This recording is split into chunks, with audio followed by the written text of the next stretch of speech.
Yang terhormat Bapak Ibu Pengurus, perkenalkan nama saya Citra Siadana Mutia. Saya mahasiswa PPP Guru Tertentu tanggal 2 2025. Saya mahasiswa dari RPTK Universitas Veteran Kaum Nusantara Sukoharjo dengan nomor induk mahasiswa 251514043. Pada hari ini, hari Rabu, tanggal 10 September 2025, saya akan melakukan ujian kinerja bimbingan dan konseling untuk layanan konseling individu di SMPIT Insan Kamil Karanganyar.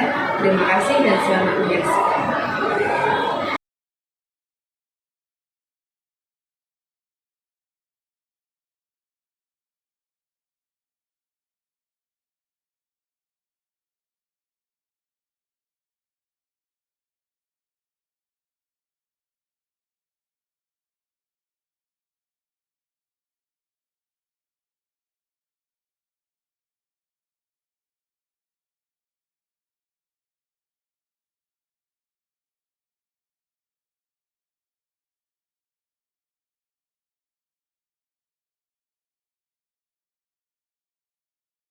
Selamat pagi Mbak Afifah.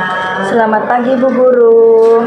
Gimana kabarnya hari ini? Alhamdulillah baik Bu. Terima kasih ya sudah menyempatkan datang untuk konseling hari ini di ruang konseling. Iya Bu. Tadi sudah izin sama guru yang ada di kelas. Sudah Memberikan surat izin untuk meninggalkan kelas. Sudah. Tidak ada ulangan hari ini? Tidak ada. Aman ya? Aman. Afifah, bagaimana rasanya dipanggil ke sini? Wah, tegang Bu. Tegang. Apa yang bikin tegang? Suasananya Kan karena ini individu. Oh, oke. Sebelumnya Afifah sudah pernah konseling individu? Sudah. Kan sudah pernah. Sudah. Perlu tegang ya? Ya. Oke, relax dulu ya. Relax. Bernapas dulu. Oke. Sebelum kita mulai, kita berdoa terlebih dahulu ya. Ya. Berdoa, kita silakan.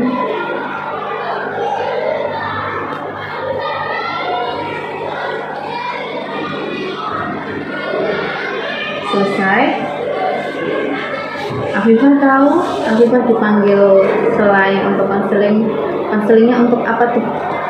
Buat meningkatkan kefokusan belajar. Oh, oke. Sudah nyerempet ya? Iya. Benar ya? Oke.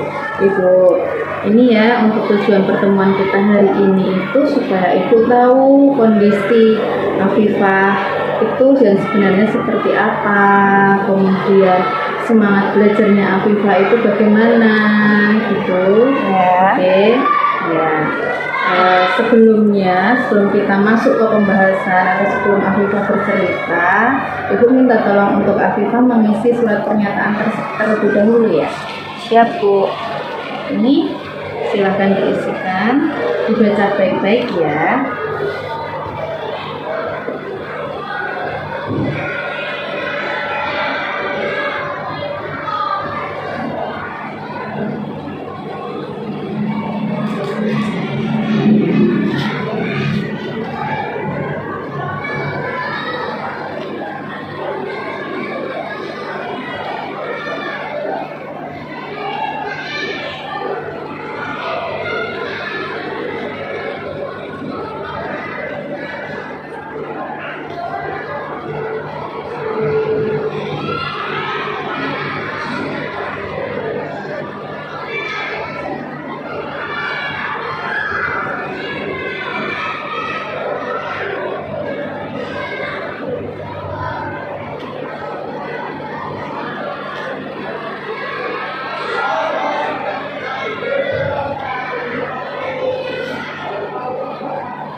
Rumahnya Afifah dekat sini ya?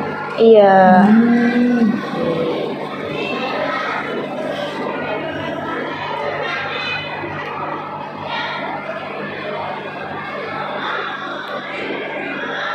Silakan dibaca terlebih dahulu.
Sudah, Bu. Baik, terima kasih Mbak Afifah. Kita sudah bersedia ya, berarti ya. Ya.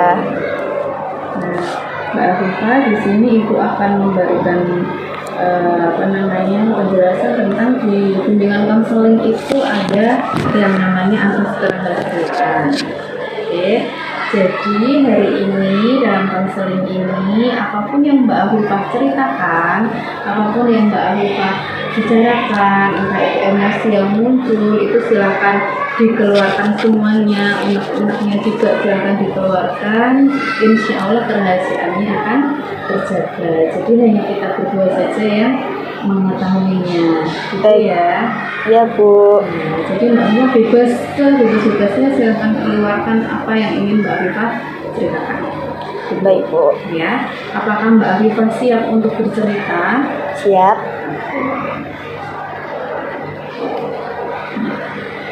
Mbak Afifah, Ibu mendengar dari wali kelas kalau akhir-akhir ini Mbak Afifah semangat belajarnya sedang menurun ya. Apakah itu juga Mbak Afifah rasakan? Iya, Bu. Saya ngerasa malas aja akhir-akhir ini. Gak ada semangat belajar atau ngerjain tugas gitu. Oke. Selain malas yang Mbak Afifah rasakan apa ya? Seperti capek, jenuh, kadang juga overthinking.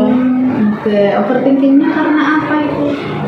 Karena ada masalah lah, Us. Ada masalah. Kalau Ibu boleh tahu masalah di sekolah atau masalah di rumah? Masalah individu dan masalah di rumah.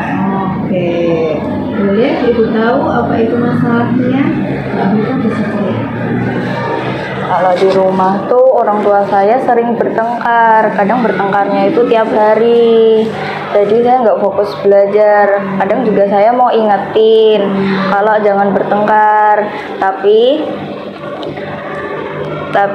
takut dimarahin, Bu. Jadi saya nggak berani. Terus maka dari itu saya nggak fokus untuk belajar. Ini kan juga sudah kelas 9 kan, jadi harus mengajar juga. Apalagi udah mau lulus, udah mau semester 2. Oke, berarti memang ada masalah di rumah juga. Ya. Terus masalah konsentrasinya agak berantakan juga ya mungkin ya. Ya. Oke, kalau masalah individu yang apa itu? Ya itu nggak tahu, tak saya kayak kurang fokus aja. Tapi itu dari diri saya sendiri, kayak sekitarnya kayaknya enggak sih. Oke. Menurut Mbak Afifah kurang fokus karena apa ya? Karena saya kesulitan untuk mempelajari berbagai pelajaran kayak fisika, matematika gitu. Oh, berarti ada beberapa mata pelajaran yang Mbak Afifah kesulitan. Ya. Oke. Mbak Afifah ikut kelas mata pelajaran tidak? Tidak. Iya. Sulit ya kalau misalnya belajar sendiri ya. Iya. Oke. Kita bahas satu persatu ya. Tadi kan Mbak Afifah yang pertama itu karena sulit konsentrasi, apalagi ada beberapa tugas yang Mbak Afifah tidak bisa, atau ada beberapa mata pelajaran yang belum Mbak Afifah kuasai ya. Ya. Oke. Kalau misalnya Mbak Afifah kurang begitu paham, biasanya yang Mbak Afifah lakukan apa? Kan tadi ada matematika, ada fisika. Apa yang Mbak Afifah lakukan ketika Mbak Afifah belum paham? Biasanya saya mencari kondisi yang tenang dulu, Bu. Terus biasanya saya cari alternatif, kayak mau membahagiakan diri sendiri biar tenang, kayak ya istirahat, main HP. Terus itu kan udah tenang kan, baru belajar. Biasanya belajarnya menggunakan metode baca, kalau enggak lewat YouTube gitu, dengerin. Tanya ke teman, apakah sudah pernah Mbak Afifah coba? Pernah.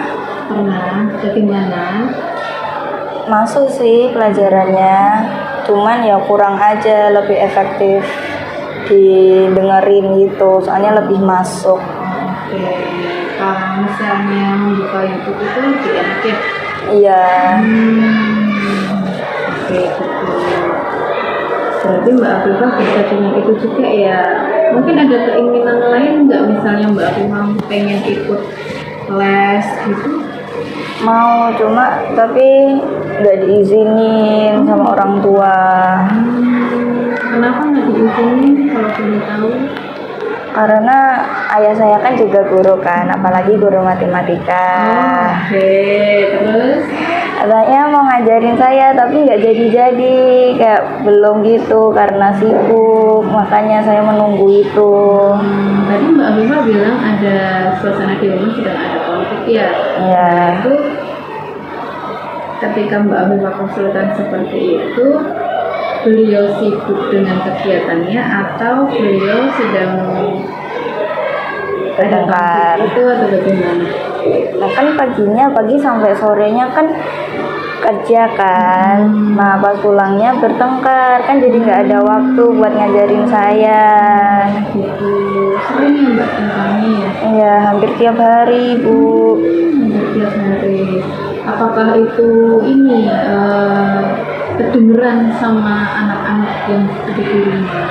Kedengeran, jadi saya nggak bisa fokus, apalagi kalau saya di kamar itu lebih banter kan. Beliau biasanya kalau berantem ayah dan ibu, kalau misalnya berantem kayak gitu, apakah di ruang tengah, apakah di kamar, atau bagaimana? Kok saya di ruangannya di kamar itu kedengeran keras? Di mana aja, kadang di dapur, kadang di ruang tengah, di mana aja pasti kalau ada sedikit salah langsung bertengkar. Gitu. Dalam kondisi yang seperti itu biasanya yang Mbak Afifah rasakan apa sih? Terasanya kayak maunya udahan aja, kayak mau nyerah aja deh, soalnya kan nggak fokus lagi kan, mau fokus juga gimana gitu. Capek? Iya capek, lelah banget, jenuh. Oke, selain itu Mbak Afifah suka overthinking nggak sih? Suka, biasanya saya suka menyendiri di kamar mandi juga. Ngapain itu kalau di kamar mandi menyendiri? Ya cuma duduk aja termenung gitu. Kalau seperti itu yang Mbak Afifah pikirkan apa biasanya? Biasanya ya gimana saya mengejar ini, kalau di rumah gini terus, nggak mau mengejar kan gimana kan Us. Terus biasanya yang Mbak Afifah lakukan dalam kondisi yang seperti itu, belajarnya Mbak Afifah bagaimana? Maunya kondisinya tenang, sudah tidak berantem lagi, orang tua sudah baikan, jadi nggak ada konflik apapun. Nanti saya bisa belajar tenang, mungkin bisa masuk ke otak saya dan lebih fokus. Oke, sebelum itu Mbak Afifah, kalau misalnya pas ayah sama ibu tenang, kondisi suasananya sedang enak, ya itu Mbak Afifah sering ngobrol nggak sih sama mereka? Mungkin masih sedikit takut ya, kan juga terbawa yang dulu kan, dulunya pernah bertengkar, takutnya terulang kembali, jadi masih mikir. Itu berantemnya itu baru akhir-akhir ini aja atau memang sebelum-sebelumnya sudah? Sebelum-sebelumnya sudah. Oke, kalau memang sebelum-sebelumnya sudah, biasanya Mbak Afifah apa yang kamu lakukan supaya lebih fokus? Biasanya saya ya di kamar mendengarkan musik pakai headphone mungkin, jadi tidak terdengar ributnya mereka. Oke, mungkin kalau sekarang posisinya Mbak Afifah sudah lebih gede, jadi sudah mulai lebih paham ya Ya, apa yang Mbak alami seperti itu, jadi Mbak Afifah lebih overthinking gitu ya. Mbak Afifah pengennya lebih tenang, ada keinginan untuk ngobrol nggak sama orang tua? ada, saya ingin berdiskusi tentang gimana sih kelanjutannya saya, biar fokus tuh gimana, saya juga butuh nasihat. Mungkin bisa ini ya, orang tua menurut Mbak Afifah ingin orang tua Mbak Afifah itu bagaimana? mau yang ya baik-baik aja sih, seperti keluarga pada umumnya yang bahagia. Kalau pas weekend diajak libur, kalau pas belajar ditemenin, diajarin juga. Berarti Mbak Alfa kesulitan belajar itu juga. Iya. Kira-kira kalau misalnya ada waktu untuk Mbak Afifah bilang sama orang tua kondisi suasana mereka sedang baik-baik saja, awalnya yang akan Mbak Afifah katakan kepada mereka Mungkin lanjutan SMA-nya bagaimana.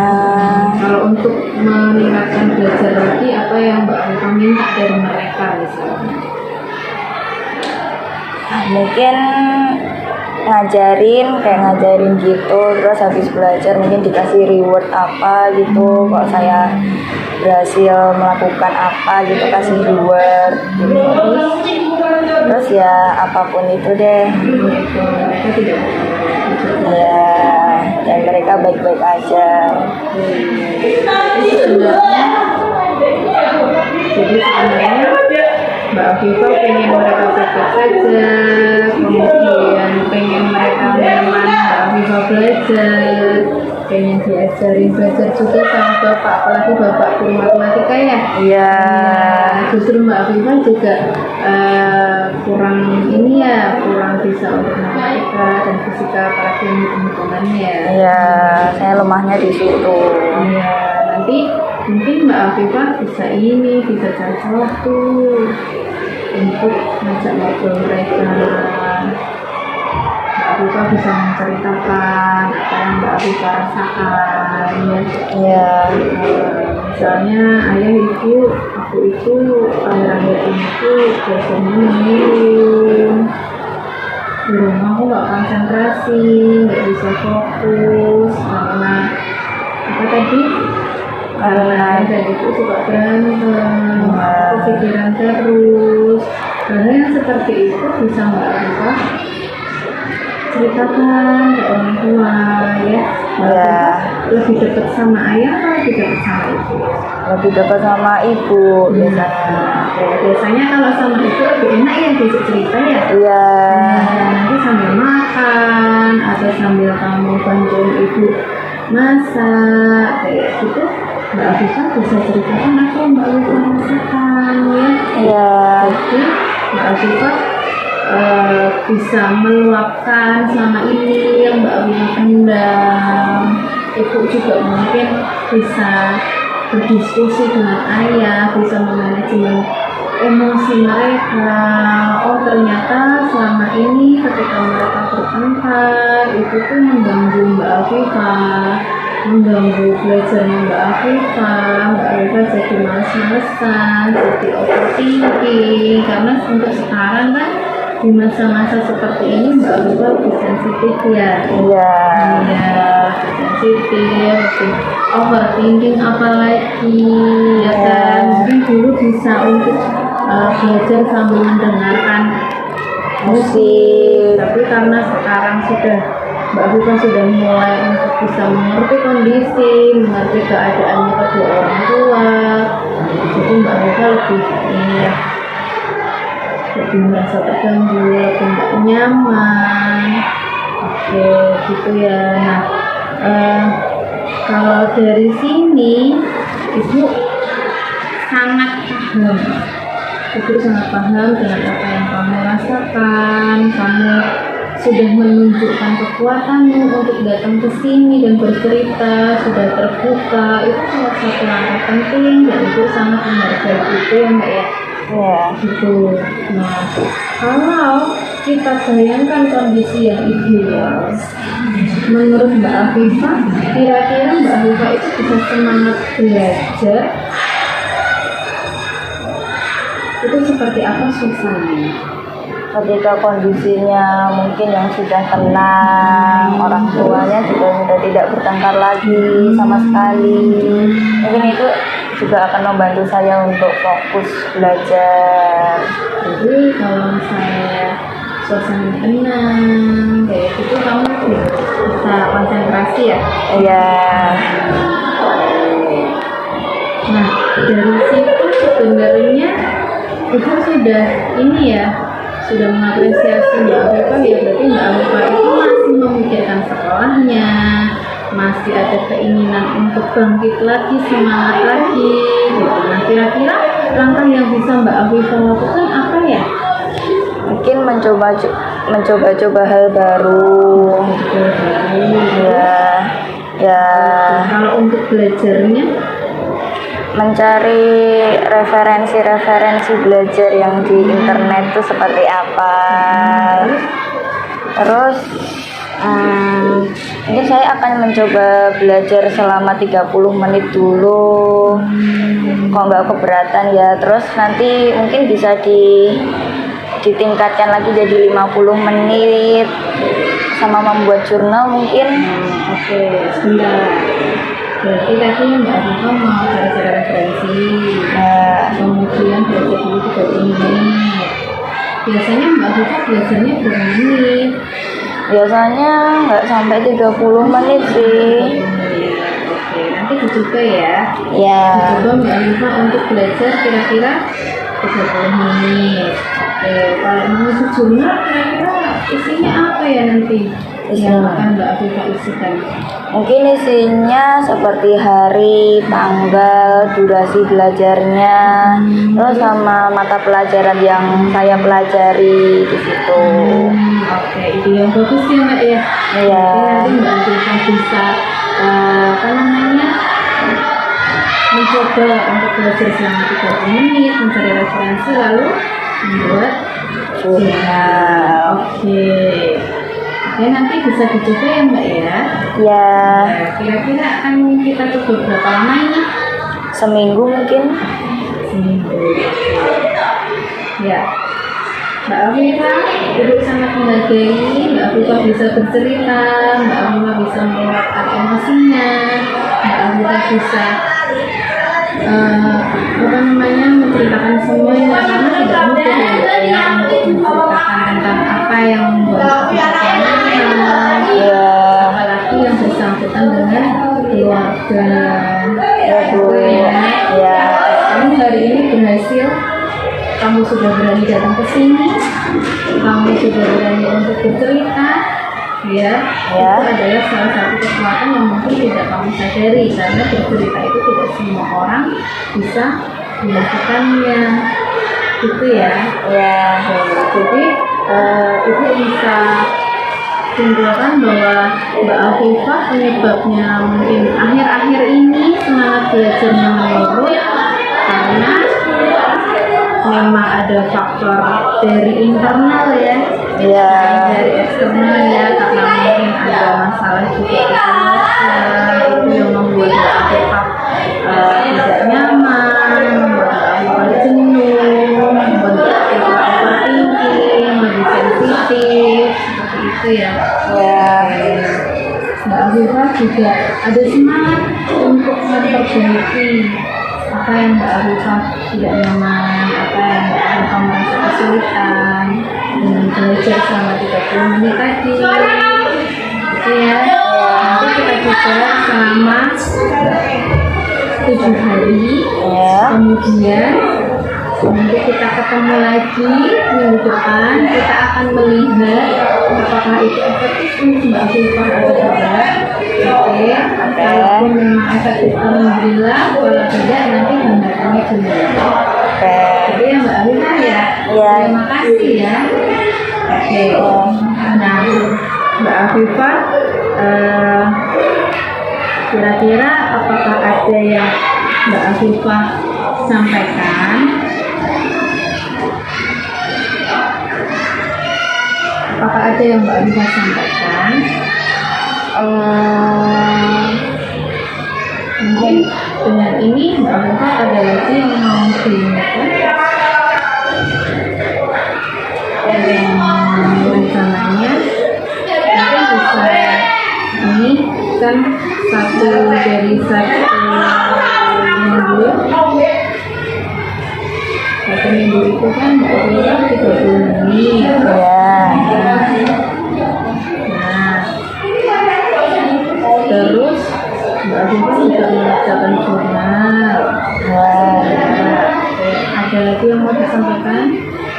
Nggak ada. Oke, kalau tidak ada, sebelum Ibu akhiri, Mbak Afifah bisa mengisi ini terlebih dahulu. Ini untuk evaluasi kita hari ini ya.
Ya sudah Bu. Mbak Anita, bagaimana perasaannya sekarang sendiri setelah bercerita? Lega, jadi tidak ada beban lagi. Alhamdulillah. Nanti lainnya bisa Mbak Anita coba. Ya. Mbak Afifah jangan merasa sendiri ya. Kalau Mbak Anita bercerita, Mbak Afifah bisa bercerita kepada ibu. Ya Bu. Gitu ya. Ya. Kita ketemu lagi minggu depan. Mbak Afifah jaga kesehatan. Kemudian nanti balik lagi ke sini seperti tadi. Izin terlebih dahulu, bawa suratnya, terus Mbak Afifah jangan lupa bawa jurnalnya. Ya, siap Bu. Gitu ya. Sampai ketemu minggu depan. Mbak Afifah sekarang boleh kembali ke kelas. Ya Bu, terima kasih ya. Sama-sama Mbak Afifah, sehat-sehat terus ya.